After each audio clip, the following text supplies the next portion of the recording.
Within Alberta and British Columbia, there is a railway that cuts right through the majestic Canadian Rockies, where each twist and turn tells a story of ambition and resilience.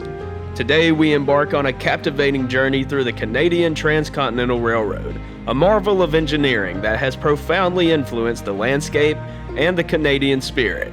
Completed in 1885, this railway transformed transportation and played a pivotal role in shaping the nation. Join us as we explore breathtaking vistas, uncovering the challenges faced by those who built this incredible route. We'll delve into its rich history and its enduring legacy, which continues to connect Canada with the rest of the globe. As we follow the tracks laid so many years ago, we'll discover how the Canadian Pacific Railway, and now the Canadian Pacific Kansas City, has shaped the heart of the Rockies and remains a vital artery for the transportation of freight. So sit back, relax, and join us as we take an adventure on one of North America's most impressive stretches of rail. This is CPKC, through the Canadian Rockies.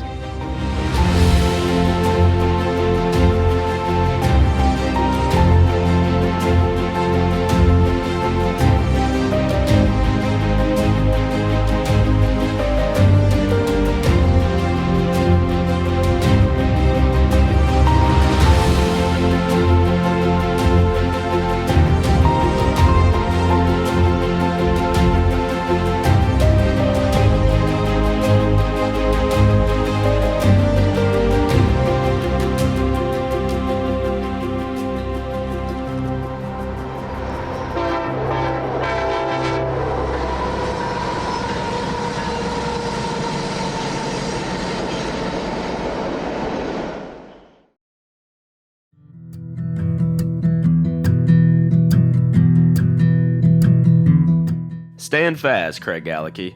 These were the words telegraphed by Sir George Stephen, the first president of the Canadian Pacific.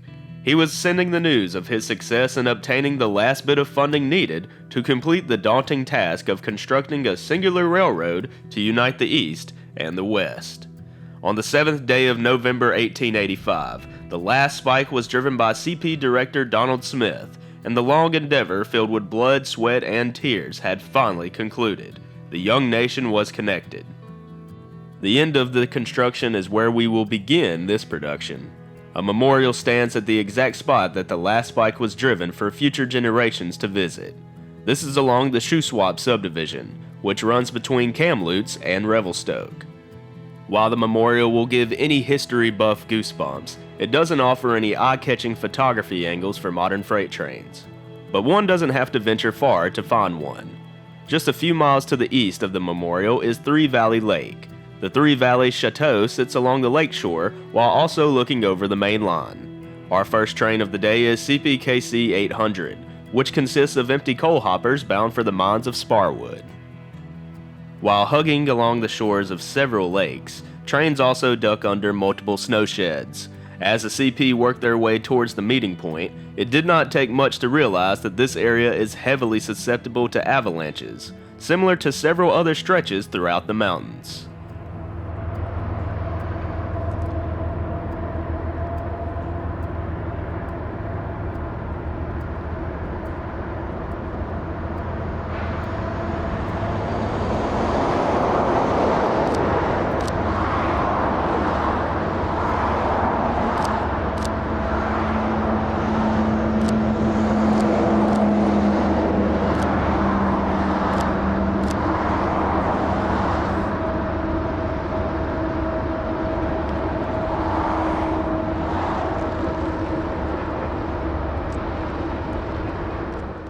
Continuing onward to Clan William Lake, the Empty Coals crew is nearly done with the journey as it makes its final approach to Revelstoke.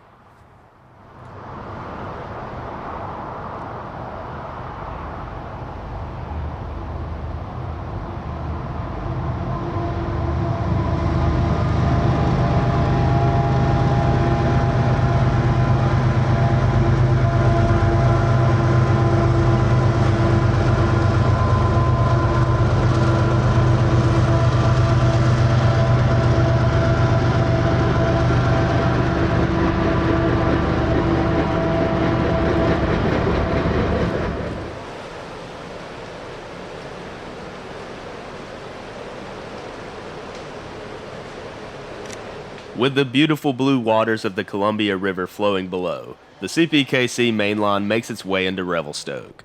The original bridge, like many along the route, was originally built by using the local lumber that was plentiful and readily available. CPKC 800 emerges from the trees and slows on the approach to the yard.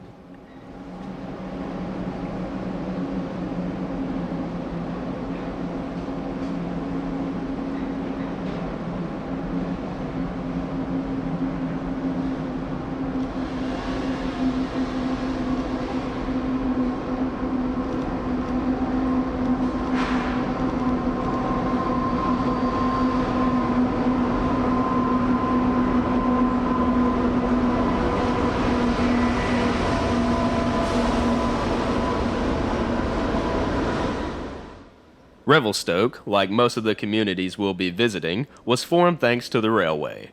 Initially, the town was nicknamed Second Crossing, since this would be the second time that the Transcontinental Railroad would cross the Columbia.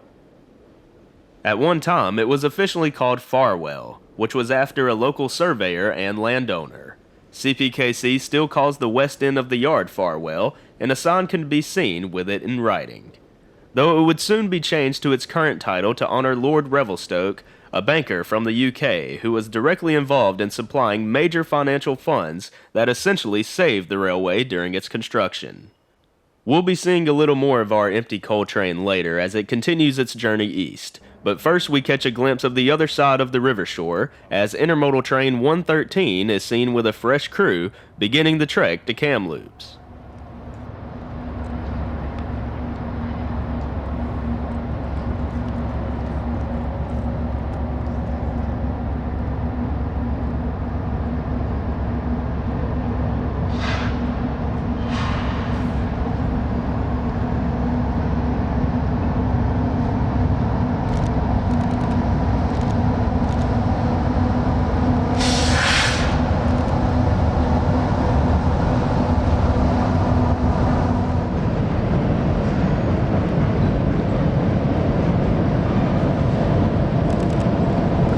While an early economic attribute was its mining and forestry operations, tourism has skyrocketed and with good reason. The small town charm paired with friendly locals, excellent restaurants, and of course direct access to a busy main line should be enough for any rail fan to add to their list. If that wasn't enough, perhaps this will be a convincing factor. The Revelstoke Railway Museum may not be the grandest in scale, but it's still one of the best displays of railroading history that I've ever had the privilege of visiting. Exhibits that tell the story of the railroads are very informative, and their collection of equipment is impressive as well. While unfortunately the outside displays were closed at the time of our visit, the star of the museum resides indoors. The star in question is steam locomotive 5468. This is a P2K class Mikado. Along with the Selkirk 210-4s, the 282s were among some of the last locomotives built by the Montreal Locomotive Works for Canada. 5468 was built in September of 1948, and the locomotive builder's last steam delivery to a Canadian railroad would be in March of the following year. This is just one of many notable pieces of history that tells the story of the railroad in this museum. Of course, the museum is positioned right by the main line. Just on the other side of the tracks, we are set up for a westbound grain.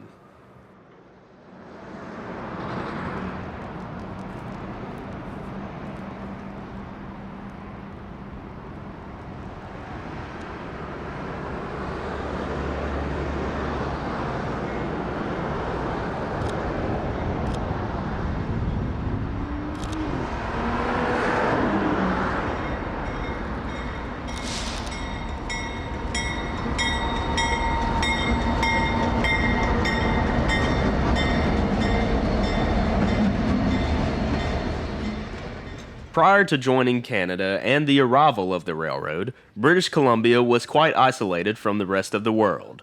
The local government were considering the two choices in front of them: join the United States or Canada. At the time, the quickest route to connect British Columbia to the U.S. would be a railroad from Victoria through the states of Washington and Oregon before eventually reaching Sacramento, California. Simply put, at the time, the U.S. was not in a position to construct a route. while the still newly formed Canadian government claimed to be able to build a railroad to connect British Columbia with the eastern provinces. This was just one of many factors that would lead to choosing to join Canada, but British Columbia was thrilled with the promise of a much quicker connection to the rest of the country.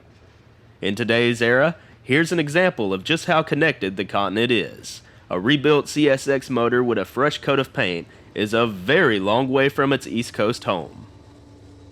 After many years of surveying for an ideal route, construction on the railroad would begin in 1881. The first year would bring dissatisfaction on its slow progress, so the Canadian Pacific would bring in Sir William Cornelius Van Horn. He would take the position of general manager for the railway. Van Horn came from very humble beginnings. Born in Illinois, he would have to start working to aid his 4 younger siblings at age 14 after the death of his father.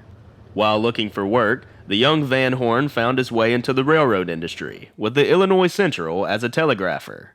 Before even reaching 20 years old, he started working for the Chicago and Alton Railroad, where in 10 years' time he had worked his way up to superintendent of transportation. At age 29, this was the youngest the industry had ever seen. He would leave the Chicago and Alton to revitalize the Southern Minnesota Railroad. After finding success, the Chicago and Alton would offer him to become general manager. He would return to his former road for a short time, but would later serve as general superintendent of the Chicago, Milwaukee, and St. Paul. Prime Minister Sir James A. MacDonald would take notice of Van Horn's accomplishments, and he would have him take the reins of the slow-started project of the Canadian Transcon, effective January 1st, 1882. Less than 200 miles would be constructed the first year, but Van Horn would bring a great improvement the second year with over 400 built, a number that would have likely been far greater if not due to flooding that delayed operations. Throughout the years, he would not just be some pen pusher in the comfort of an office. He would often personally travel to these remote building sites without notice to oversee progress and lead his workers. While the railroad was under a 10-year time frame, the last spike would be driven in under half the time.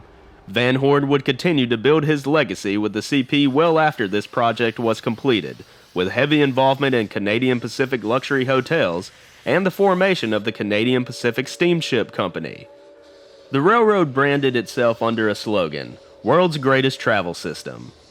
The Canadian Pacific would have likely never even gotten close to that claim without the innovation of Van Horn. Just outside of Revelstoke on Greeley Road, the searchlights give indication of a westbound. This mixed freight more than likely originated out of Alyth Yard in Calgary, as it's making its way deeper into British Columbia.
Working our way east towards Field, we are near Albert Canyon along Trans Highway 1.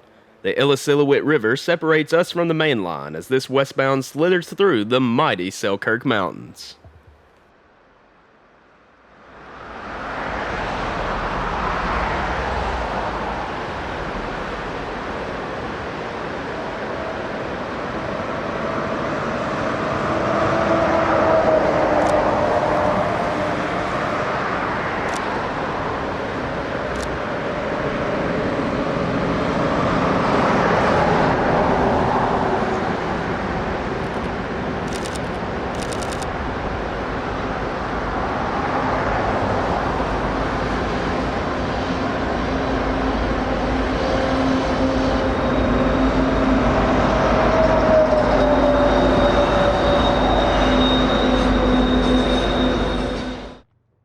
At Jumping Creek, we get our last shot of a successful chase of Train 800.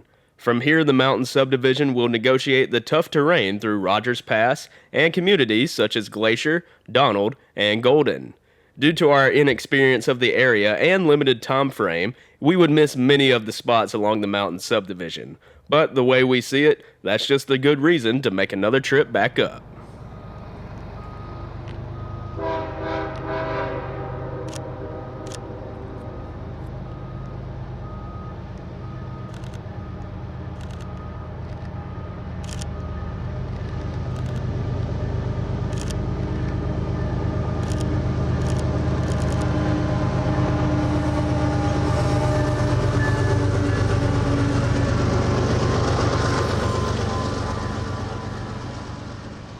Despite missing many spots along this subdivision, we still have much to show you.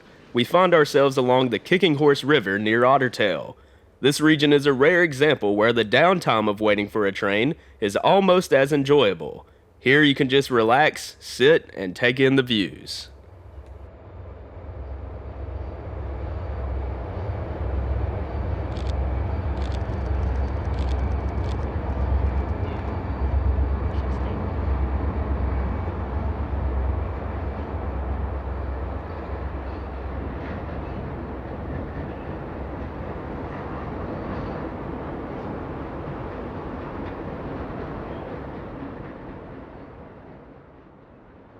The eastbound Rocky Mountaineer is seen making its way towards its final destination of Banff.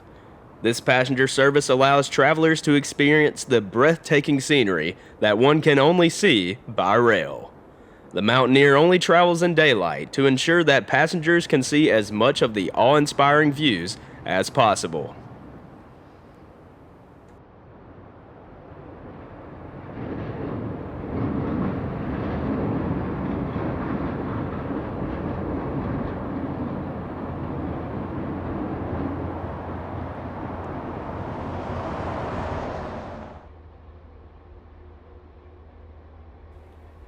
Not far behind the passenger train is a freight, hauling various commodities eastward towards Calgary and beyond.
We are near the east end of the mountain subdivision. The beautiful blue waters flow below us as the mountain ranges tower above. Only a few miles from Field, eastbound Intermodal Train 100 is making way for Toronto from the intermodal facilities of Vancouver. Intermodal runs in heavy quantities through this route. When you're not seeing the stack trains roll by, you'll be seeing countless trucks on the Trans-Canada Highway hauling containers for both CPKC as well as Canadian National.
Welcome to Field. Nestled within the Rockies and Yoho National Park, Field is a mostly quiet community with the only outlier being the railroad. The yard here acts as a crew change point. Bunkhouses are present to host crews overnighting before being called for their next train. The Mountain subdivision will come to an end and trains will continue on to the Lagan subdivision to Calgary. During our visit, maintenance of way crews are busy at work within the yard. Maintenance crews are well aware of the hot rail as train 104 arrives into Field and makes way to the yard office.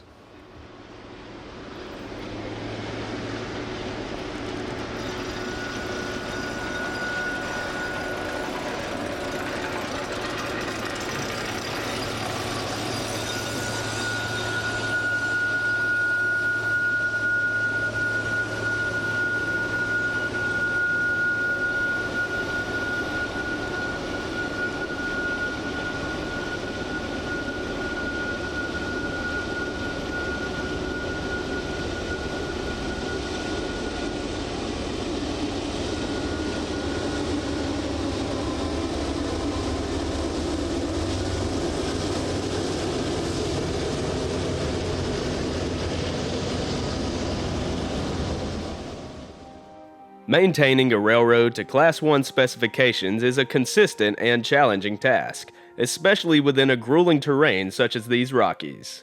Now imagine having to construct this route without the modern advancements of technology. Thousands of men from many corners of the world would be involved in the construction. Locals of eastern provinces of Canada, Americans from the United States, the Chinese, the Nakota, and Europeans from various countries across the Atlantic. As one would expect, the conditions within these mountains were harsh and dangerous. The workers would live in tents or makeshift boxcars that were crammed with as many bunks physically possible to accommodate as many men as possible. Within the camps, alcohol was the only form of entertainment, and it was rampant. Some reports indicate lead men finding their entire crews drunk, and brawls were a common occurrence. The constant driving of spikes all day would be some strenuous work, but the handling of explosives would prove to be some of the most dangerous. Used to carve openings in the rigid rock formations, many workers would handle these explosives recklessly, resulting in accidental ignitions. This line of work did not offer substantial pay either, and the railroad would deduct money from paychecks for various expenses such as the transportation from the camps to the line. There'd be deductions for bad weather days since no work could be done, and workers had to buy everything from blankets to work boots, which would often be sold at higher rates. Making just half the pay of white workers, the Chinese workers were recruited by the thousands and were mainly assigned to the rigid mountains of British Columbia. Some came from the US and were experienced in the railroad, but many sailed across the Pacific Ocean from China with none. Hundreds of Chinese workers would perish from explosions, tunnels collapsing, or simple exposure to the unforgiving elements. In more recent years, various memorials have been erected to honor these men. Medical attention was also at a bare minimum for all workers, even though money was drawn from their paychecks for it. Doctors would report a severe lack of medical supplies needed along with a lack of accessibility to those injured. A single doctor could be in charge of several campsites, with each one being about a day's travel to the next. It's truly awe-inspiring how thousands of these men would overcome such adversity in completing such a monumental task. Many would not leave these mountains to return to their families, and to this day remain in graves that have faded with time. Moving on to the Lagan sub, we find the famous spiral tunnels. Located in Kicking Horse Pass, these tunnels were created to ease the grade of what the railroad called Big Hill. Due to the rush to complete the railroad, it was decided that trains would just have to tough it out on the 4.5% grades of the hill. This was just a temporary solution due to the dangers of trains running away on the downgrade, which would lead to several spur tracks to divert runaways off of the main line. Meanwhile, for trains battling up the grade, extra pusher engines and workers were required to assist. The loops that trains go through in the spiral tunnels eased the severity of grades and eliminated the need for helper engines during that era. The designer was the assistant chief engineer of the CP, John Edward Schweitzer, who also is credited with the construction of the massive Lethbridge Viaduct Bridge.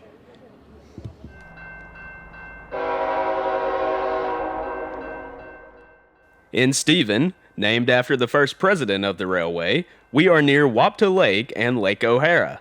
We are approaching the border into Alberta. Train 101 has just crossed into British Columbia bound for the west coast. A pair of rebuilds are leading the charge, with leader 8156 being an AC-44 rebuild, and the trailing SD-70 ACU that was rebuilt from an SD-90.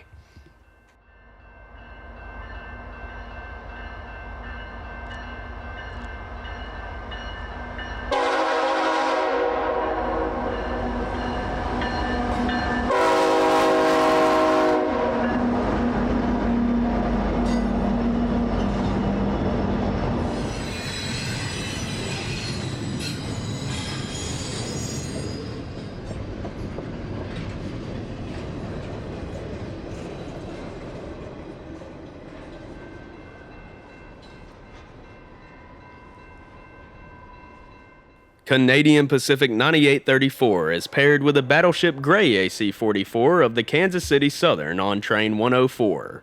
This is another hotshot intermodal that is bound from Toronto and originated from Roberts Bank. Radio chatter indicated that this stack had a tough battle against the grades, traveling at a snail's pace. This just goes to show that even with the modern technology of the industry, these mountains still prove to be a formidable obstacle.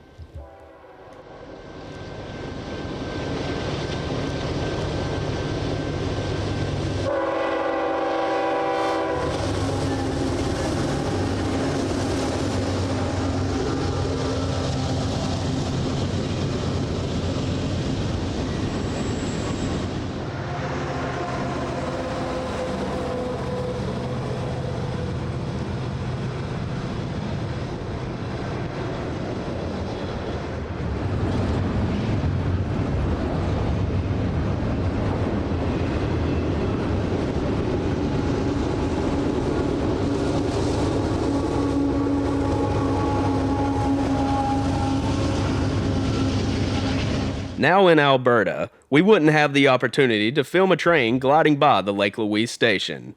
Despite this small bit of bad luck, it is a worthy pit stop while making your way through this region. Tourism can be credited as a big part for saving the railroad in its infancy. The Canadian Pacific built multiple depots with this log cabin style aesthetic to fit its advertisement of wilderness beauty that was attracting people to visit the region. That tourism industry is bigger than ever today. During our visit on Labor Day week, the massive crowds of people made it impossible to get close to the lake itself, and the same can be said for Banff. This station was built in 1909 to replace the original structure that now resides in Heritage Park in Calgary. To our knowledge, this is just one of two of the log cabin style stations left standing along the Transcon, with the other being much more worn down in Glacier. Currently, the building serves as a stop for the Rocky Mountaineer and hosts a restaurant.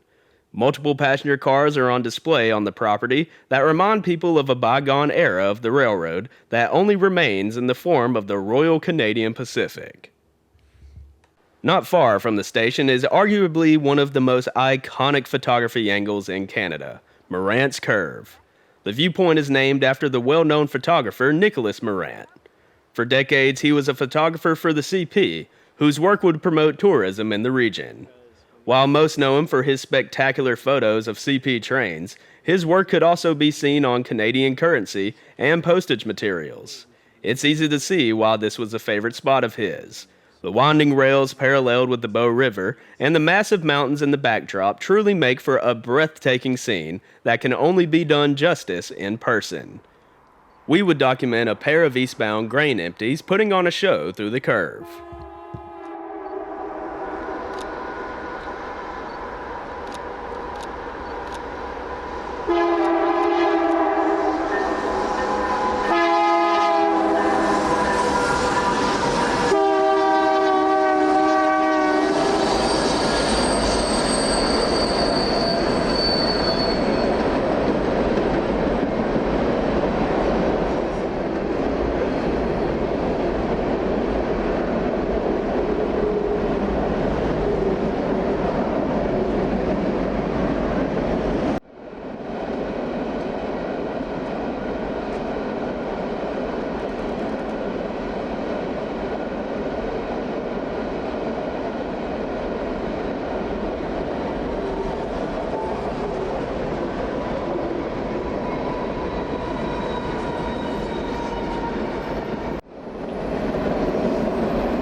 The second grain empty would feature a trio of KCS Southern Bells in an elephant-style configuration. The crews of the Lagan sub seem to enjoy the attention they receive from tourists here, and tend to make the wait for the train worth their while.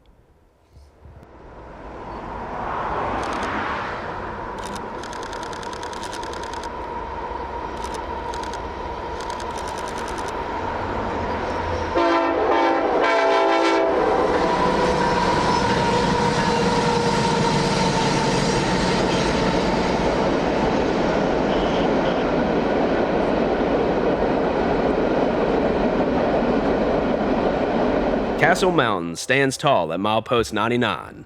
Our trio of KCS motors is being held up towards Eldon to allow the higher priority train 105 to clear.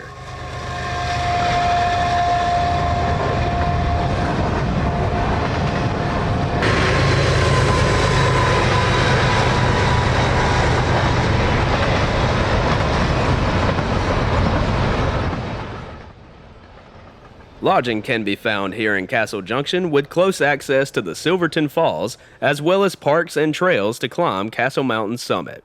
The stack train is clear, and it doesn't take long to see our grain train back on the move to continue on to Calgary.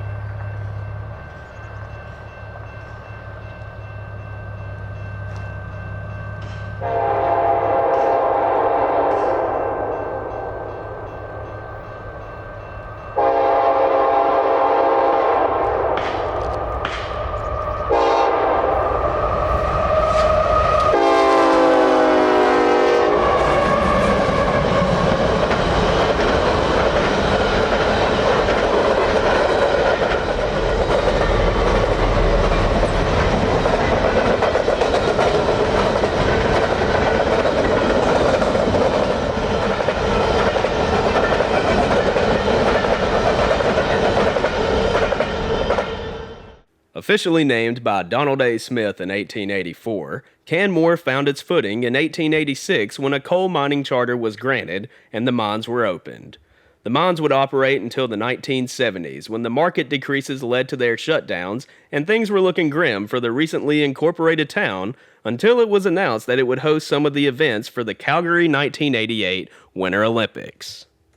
This would lead it to becoming the tourist lodging destination that it still is today.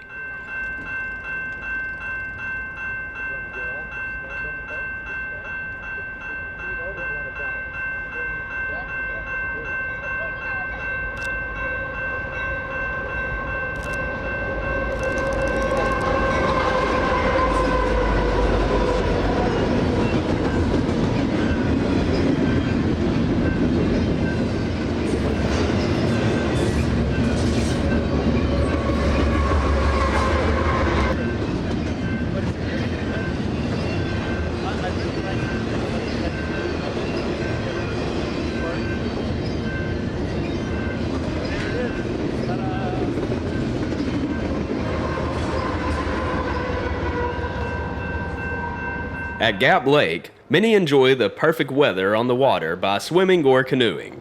CPKC Grain Train 301 is bound for Vancouver to ship its cargo across the Pacific Ocean.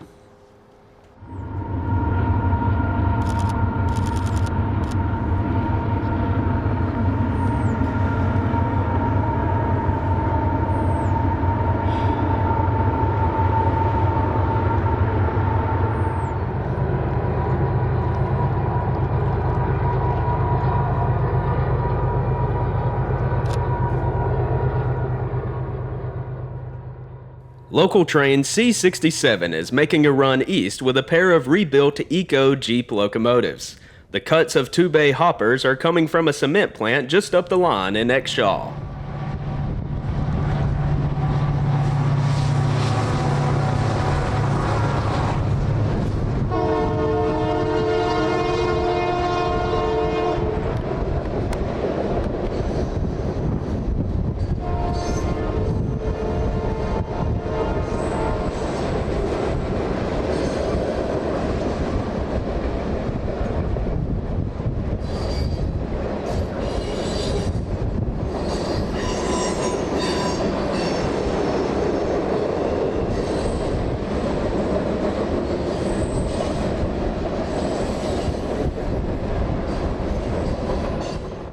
The terrain is beginning to flatten out, and the massive mountain ranges that touch the sky are now in the rear view.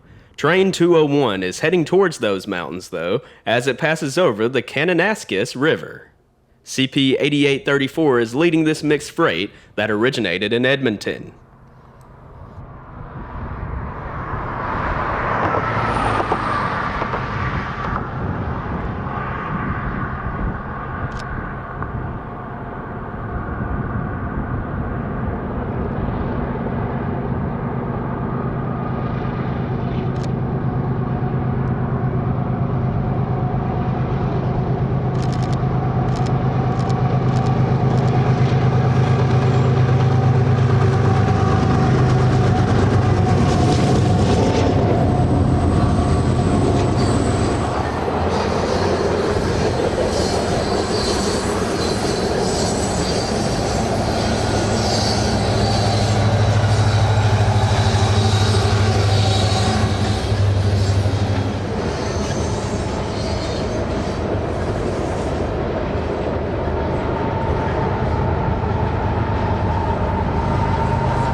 We will bring this production to a close as we find Hotshot Train 100 eastbound.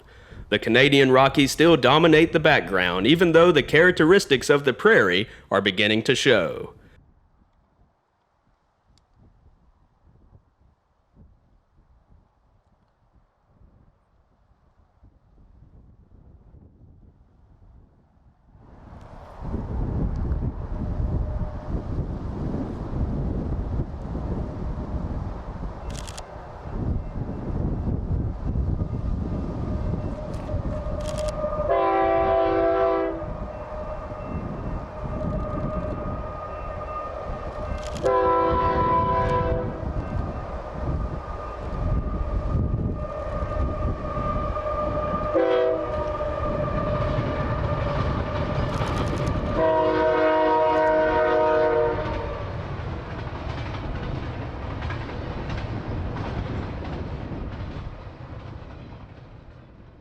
We want to thank you for joining us on an amazing journey through the gorgeous Rocky Mountains of British Columbia and Alberta.